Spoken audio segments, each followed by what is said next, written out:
Welcome to বঙ্গজয় বন্ধুরা। আজ কিন্তু ফুটবলের একাধিক খবর নিয়ে তোমাদের কাছে হাজির হয়েছি। ইস্টবেঙ্গল মোহনবাগান রিলেটেড যেমন খবর আছে, তেমন ভারতীয় ফুটবলে কিন্তু ট্রান্সফার নিউজেরও খবর আছে। তো সব খবর কিন্তু তোমরা আজকে জানবে। তার আগে রোজ যেটা বলি আরও একবার সেটা তোমাদেরকে বলছি, আমার চ্যানেল বঙ্গজয়কে তোমরা বেশি করে লাইক, শেয়ার আর কমেন্ট করো। আর চ্যানেলে যারা নতুন এসছো তারা অবশ্যই সাবস্ক্রাইব করে বেল বাটনটা অন করে দাও, যাতে ফুটবলের সব নোটিফিকেশান তোমরা রোজকার মতন পেতে থাকো। প্রথমেই আসি ফেডারেশন কাপের খবরে। আর 1977 সালে শুরু হওয়া ফেডারেশন কাপ কিন্তু বন্ধ হয়ে গেছিল। আর এই ফেডারেশন কাপ কিন্তু চালু করতে উদ্যোগী হলো এআইএফএফ, এবং শুনে যাচ্ছে আসন্ন মরশুমে কিন্তু ফেডারেশন কাপ চালু হতে পারে।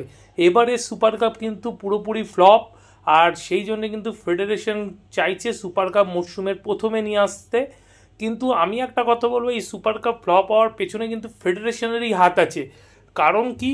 কারণ হচ্ছে সুপার কাপ এমন একটা রাজ্যে হয় যেই রাজ্যে ফুটবল নিয়ে কোনো উন্মাদনাই নেই। যেই রাজ্যের দল উড়িষ্যা এফসি, সেই উড়িষ্যা এফসি যখন নাকি আইএসএলের ম্যাচ খেলতে নামবে, তাদের অ্যাটেন্ডেন্স থাকে 3 থেকে 5 হাজার দর্শক মাত্র মাঠে।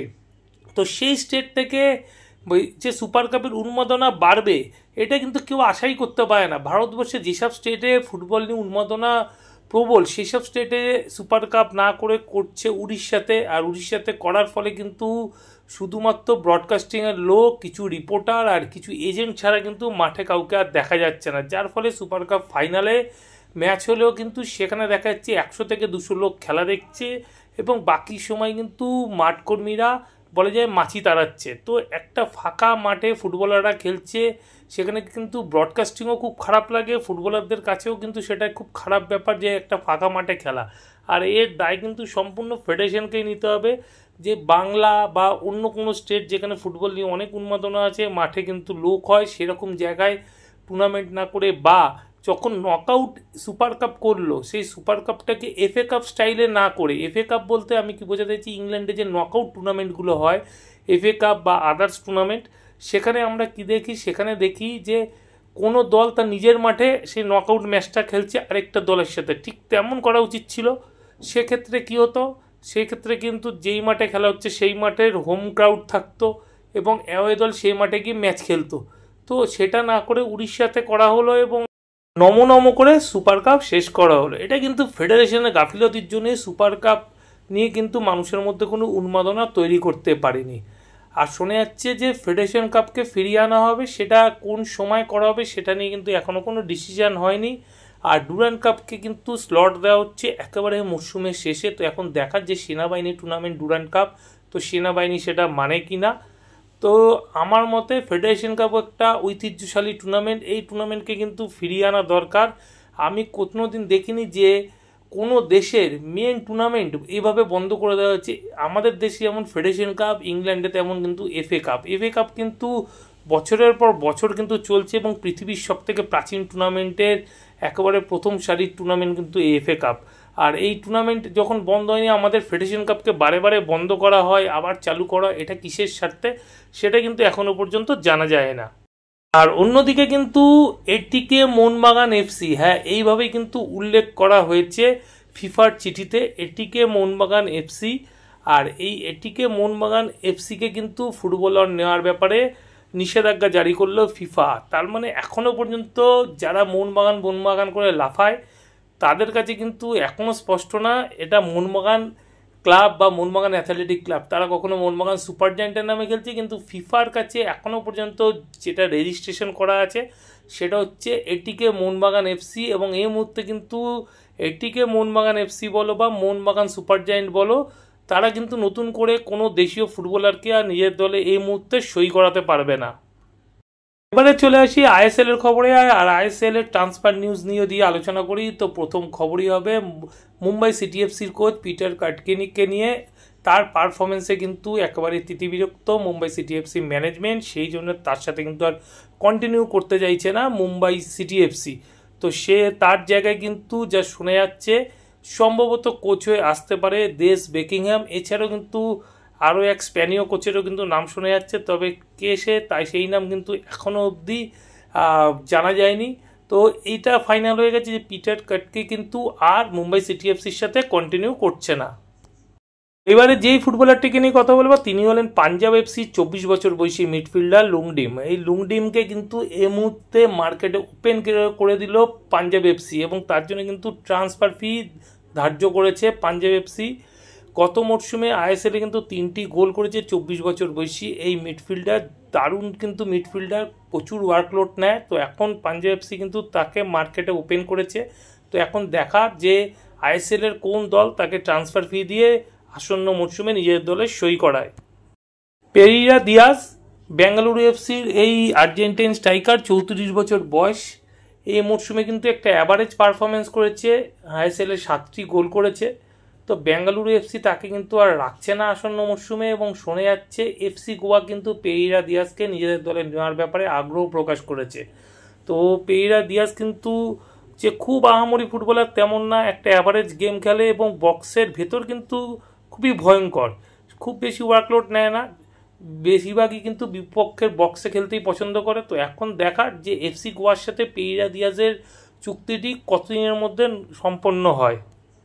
নোয়া সাদোই, অনেকদিন ধরে কিন্তু কথা চলছে নোয়া সাদোইকে নিয়ে যে নোয়া সাদোই কেরালা ব্লাস্টার্স ছাড়বে, কিন্তু কেরালা ব্লাস্টার্সের সাথে তার 2026 সাল পর্যন্ত কন্ট্রাক্ট আছে এবং মাঝখানে ইস্টবেঙ্গলের সাথেও নোয়া সাদোইর নাম কিন্তু জড়িয়েছিল।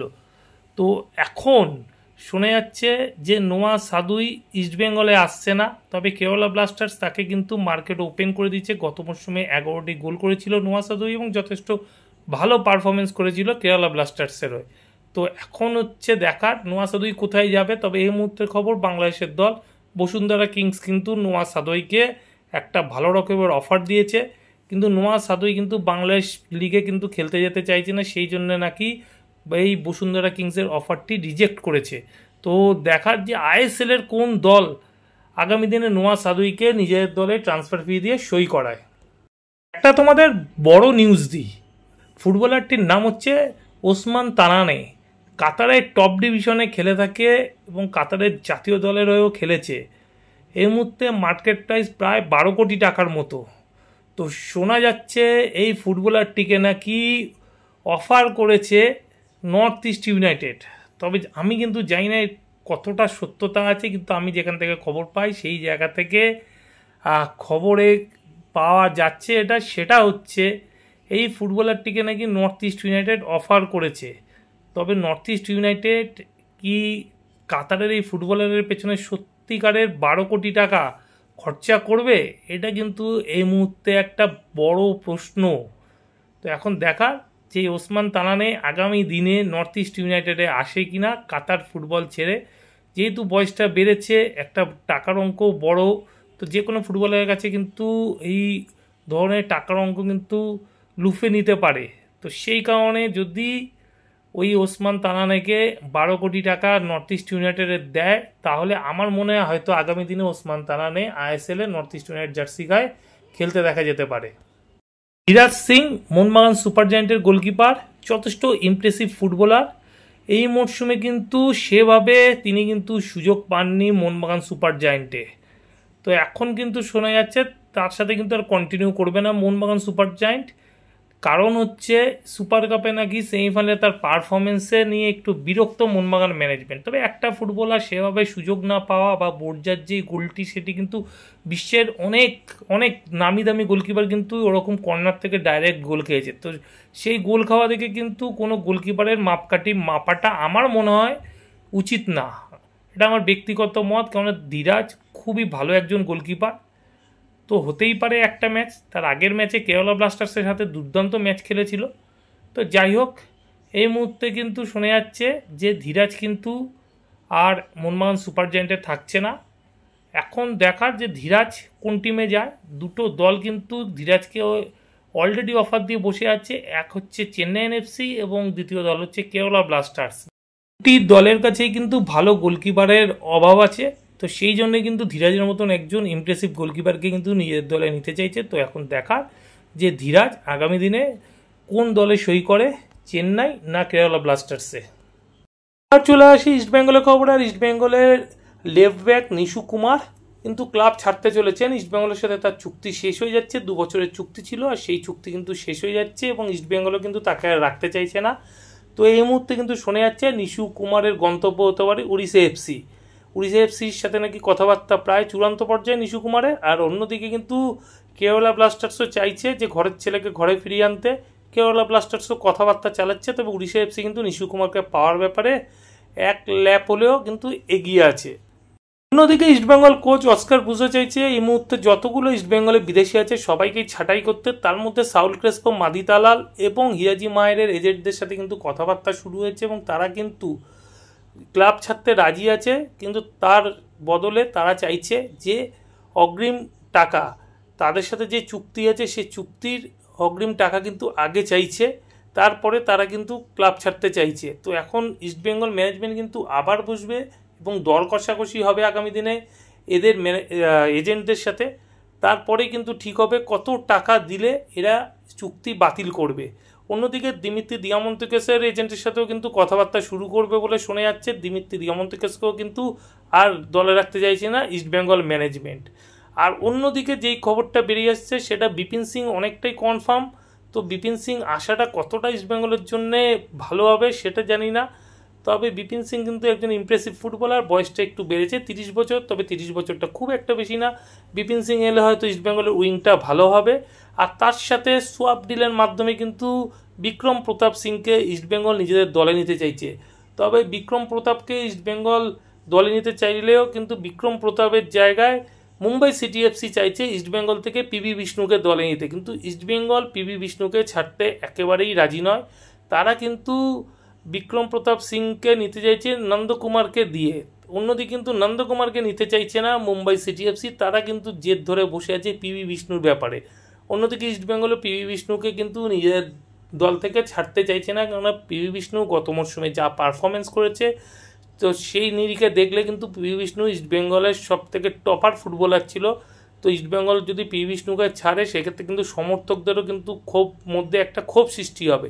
তো সেই কারণে কিন্তু পিবি বিষ্ণুকে ছাড়তে চাইছে না ইস্টবেঙ্গল ম্যানেজমেন্ট। তো এখন দেখার যে আগামী দিনে বিক্রম প্রতাপ সিংকে যদি ইস্টবেঙ্গল নেয় তো কোন প্রসেসে নিজের দলে সই করাতে পারে বিক্রম প্রতাপ সিংকে।